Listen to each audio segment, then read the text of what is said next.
Nesse vídeo, eu vou compartilhar com vocês um resumo, ou assim, as principais ideias e conceitos do primeiro capítulo do livro O Caminho Infinito.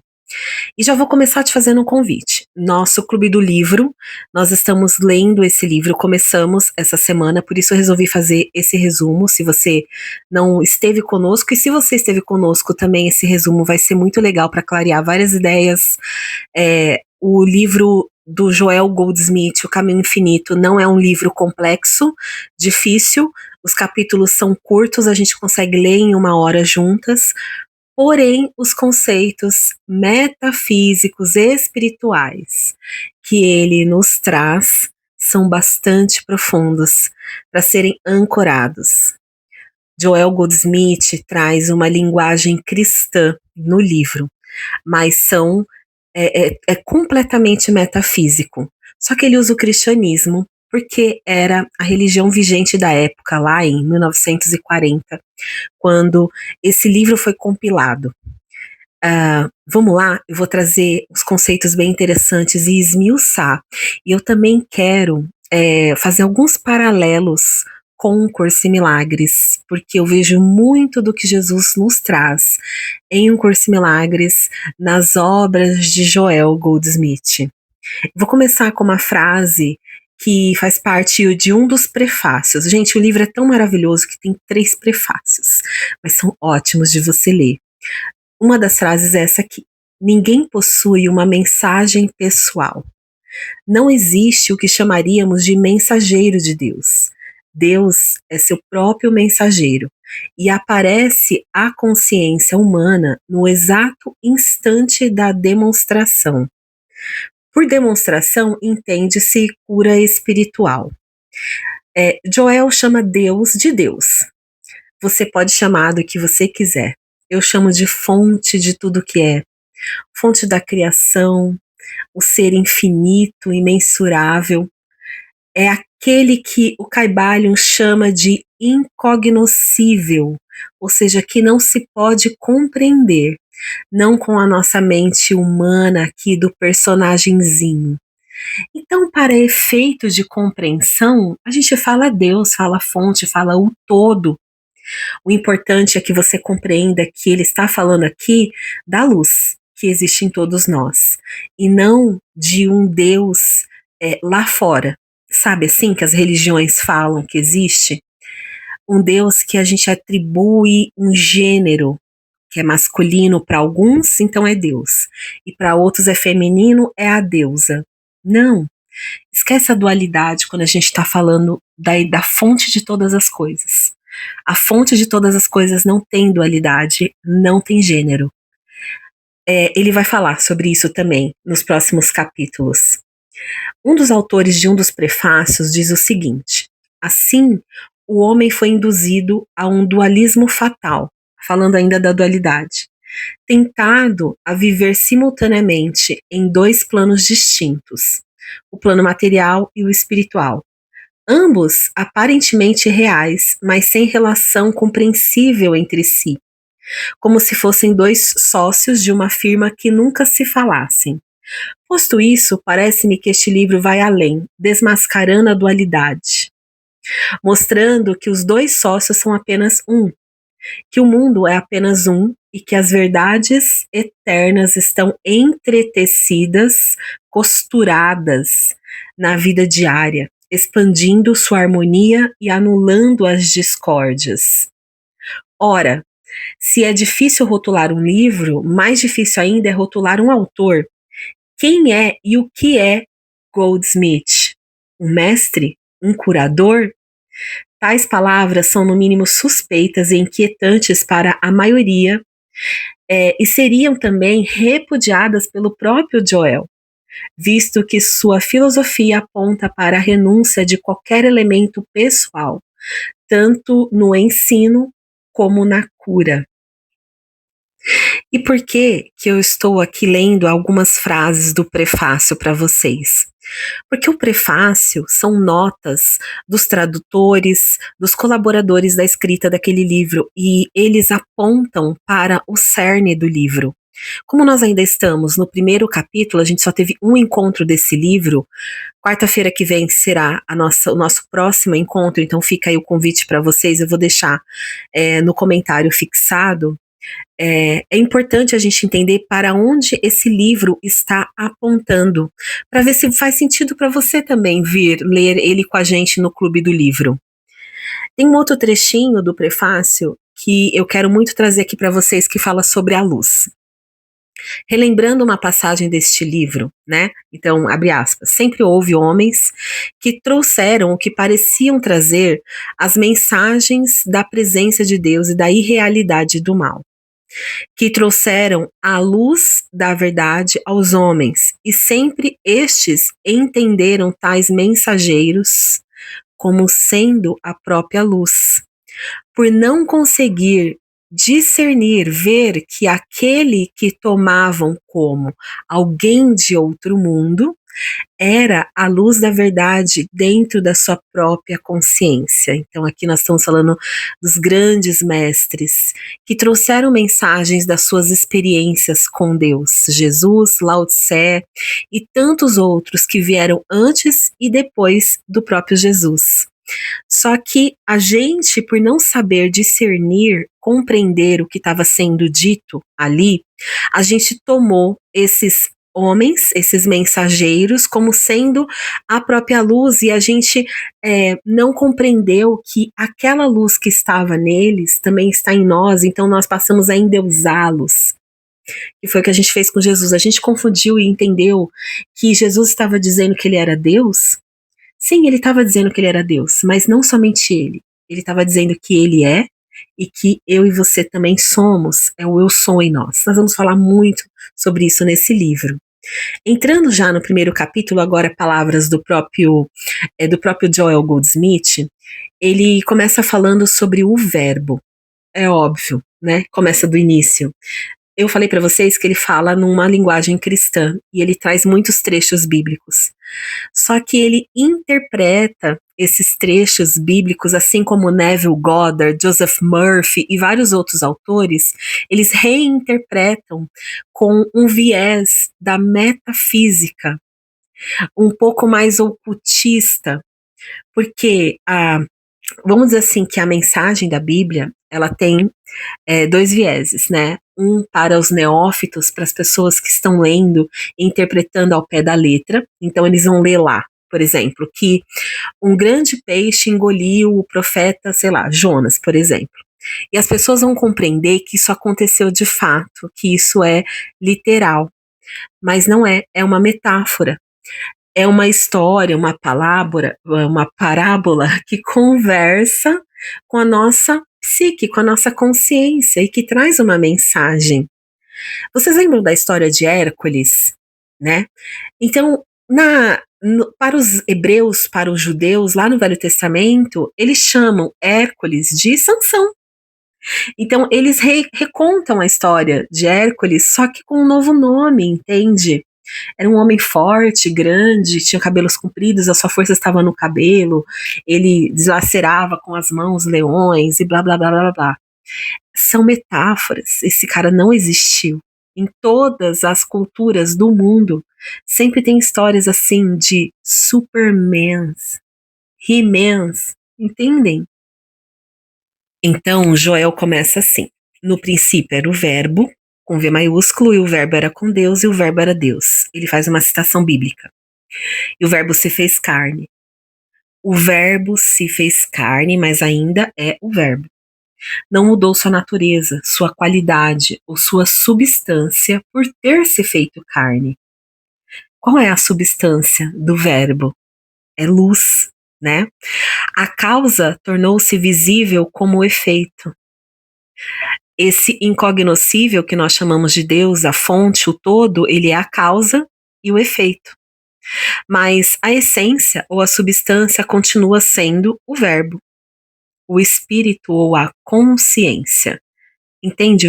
Metafisicamente, você falar o verbo, o espírito, a consciência, você está falando desse incognoscível, entende?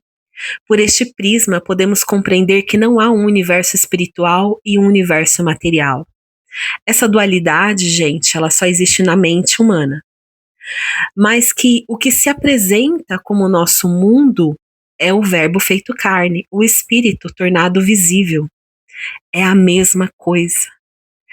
O universo físico e o universo material é o mesmo universo, é o mesmo todo. Só que em uma frequência diferente, mais material, mais visível, mais parece sólida, que dá para pegar, entende? Ou a consciência que se expressa como ideia, a palavra ou a frequência produzida pelas cordas vocais se fez física na matéria. Entende? Ele fala da crença em dois mundos e da tentativa do homem de harmonizar, equilibrar, viver entre o mundo da matéria, né, e o mundo espiritual através da ferramenta. Ele fala da ferramenta da oração, né? Porque ele era cristão, né? Então ele fala da ferramenta da, mas a gente pode adicionar quais são as ferramentas que nós utilizamos para tentar acessar esse mundo espiritual.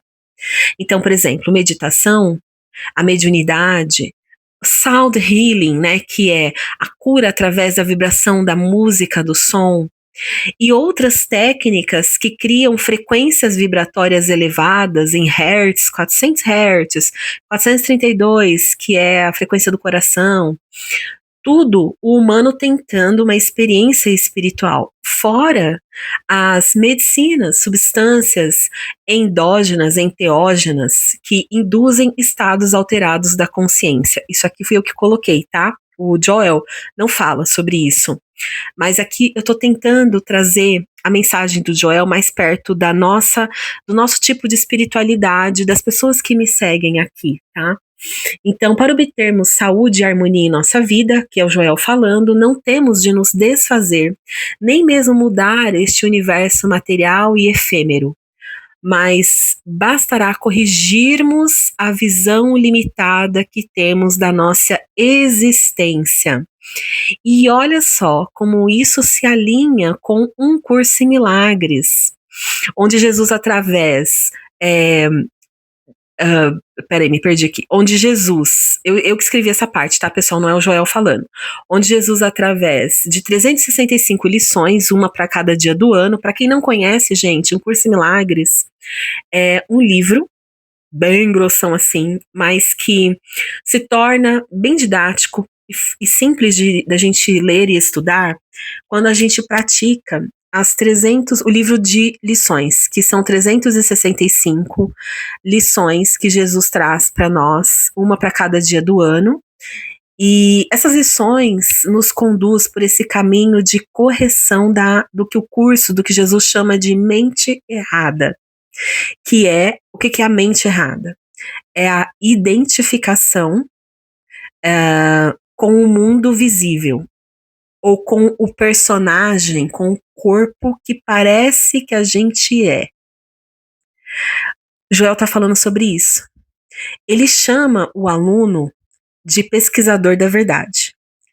E diz que no início das nossas buscas tentamos resolver problemas da vida cotidiana, mas que após algum tempo de estudo, de buscas, para aqueles que não desistem, porque muitos desistem, aí abrindo aqui, né, aspas aqui, é uma citação dele. Eventualmente, nos deparamos com uma grande revelação.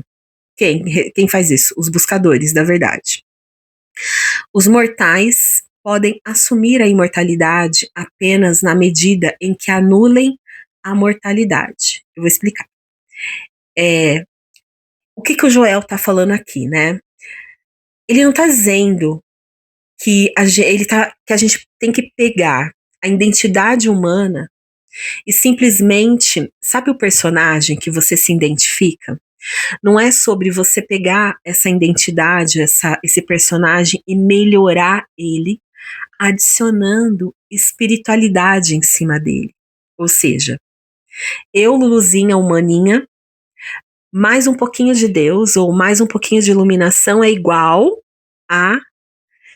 Para ele, isso não funciona. Ele está fazendo uma distinção, uma separação entre dois níveis de identidade. Ele está dizendo aqui que o problema humano é a identidade mortal, a identidade humana. Joel chama o aluno de pesquisador da verdade e diz que no início das nossas buscas tentamos resolver problemas da vida cotidiana, né? Ou seja, o que que levou você a buscar esse lado espiritual? Tem um motivo, e esse motivo ele é da vida cotidiana, da vida material, questão financeira, questão familiar, questão de relacionamento, de doença física, mas que após algum tempo de busca, para aqueles que não desistem, eu vou abrir aspas, né, porque ele diz a seguinte frase que eu vou explicar. Eventualmente nos deparamos com uma grande revelação, né, nós, os buscadores que continuam no caminho. Os mortais podem assumir a imortalidade apenas na medida em que anulem a mortalidade.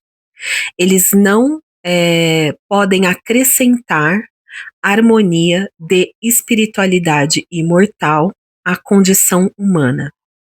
Esse é a principal questão, a principal ideia desse primeiro capítulo, e eu vou explicar para vocês. Essa grande revelação que nós, os estudantes, fatalmente vamos nos deparar. Quando ele fala, os mortais podem assumir a imortalidade apenas na medida em que anulem a mortalidade, ele está dizendo o seguinte: você não pode pegar a identidade humana, né? Por exemplo, eu humana, Luciana, uma mulher nascida de uma mãe, de um pai, e adicionar um pouco de espiritualidade em cima. Eu humana mais um pouco de Deus, ou seja, mais um pouco de iluminação é igual a um ser mais espiritual. Essa equação não funciona. Ele está fazendo uma distinção entre dois níveis de identidade. A identidade humana, mortal, esse corpo que parece que eu sou, com a minha história, com a personalidade que eu fui construindo, esse alguém que eu sinto ser separado, tentando, separado de Deus e do outro, essa forma individual, tentando me tornar espiritual. Percebe? Então, não. O que ele quer dizer? Eu sou. Minha verdadeira natureza já é espiritual. A minha vida vem de Deus. A separação nunca foi real. O eu real não nasce e nem morre. Percebe que é sobre reconhecer isso? Quando ele diz, os mortais podem assumir a imortalidade apenas na medida em que anulem a mortalidade, ele quer dizer, na medida em que deixamos de nos identificar com a identidade limitada, separada, a nossa natureza espiritual se revela. Ele não está dizendo para destruir o corpo e negar a sua experiência humana, minha querida, meu querido, não é sobre isso. Ele está dizendo que a gente precisa se desidentificar desse personagem humano. É como se ele dissesse assim, ó: você não se torna o filho de Deus. Você deixa de acreditar que não é, que é um mortal. Então, percebe como isso é semelhante à frase do Curso em Milagres: eu não sou um corpo, eu sou como Deus me criou. A segunda parte da frase, eles não podem acrescentar a harmonia de espiritualidade imortal à condição humana. Eles quem? Nós, né? Eles, os mortais. Aqui Joel está criticando uma tendência muito comum na espiritualidade, a espiritualidade que a gente tem hoje, que é metafísica, né? Que nós pensamos assim, eu vou meditar, ou eu vou orar, ele fala da oração, né? Eu vou ao centro, eu vou à igreja, eu vou tomar medicina, para minha vida humana ficar melhor, ficar mais perfeita. Eu vou visualizar, imaginar para manifestar, para ser mais feliz, para ter menos problemas, né? Aquela coisa, se eu ganhar mais dinheiro, se eu conseguir realizar XPTO, tal sonho, se eu, entende? A gente sempre condicionando esse ser estar pleno e feliz lá na frente, num futuro. Então a gente tem a impressão que nós vamos nos espiritualizar para que o ego fique mais confortável aqui na experiência humana, para que eu tenha menos problemas. Tipo, se adaptar. Joel está dizendo assim: a espiritualidade não veio para consertar o personagem. Ela veio para revelar que existe algo além do personagem. Então, vamos pensar numa pessoa que é ansiosa. Eu vou usar Deus, a espiritualidade, para acabar com a minha ansiedade. Aí Joel vem e fala assim: primeiro descubra quem é aquele que está se identificando com a ansiedade. Você pode pensar assim: vou me tornar espiritual para finalmente me sentir plena, suficiente. Mas a espiritualidade é sobre eu já sou completa. A insuficiência que a gente sente pertence à identidade humana que a gente acredita ser, ao ego. Nós já somos a completude. Quando finalmente pararmos de nos identificar com essa incompletude, com essa falta, percebe que a incompletude, ela é falta, ela é escassez. E, gente, falta, escassez é a especialidade do ego. Então a pergunta é: quem é esse eu que se sente vazia, que sente falta? Falta do quê? Né? É a famosa frase: ah, eu não sou daqui. Tem muito isso na espiritualidade atual, né? Saudade de algo que eu não sei o que é, né? Então, eu não sou daqui, de onde eu sou? Aí a gente tenta preencher, né? Aí aparece assim as ideias, né? Ah, você é do planeta XPTO. Aí aparece uma pessoa que canaliza, que faz um mapa, que mostra de onde nós somos. Ah, você é de Sirius B. Eu lá no passado, né, fiz esse mapa e apareceu que eu era de Sirius B. Não, você é do cinturão de Ório, Pleiades, Arcturus e por aí vai. Aí as pessoas acham que é isso, elas vão se identificando. Ah, então eu não sou um terráqueo.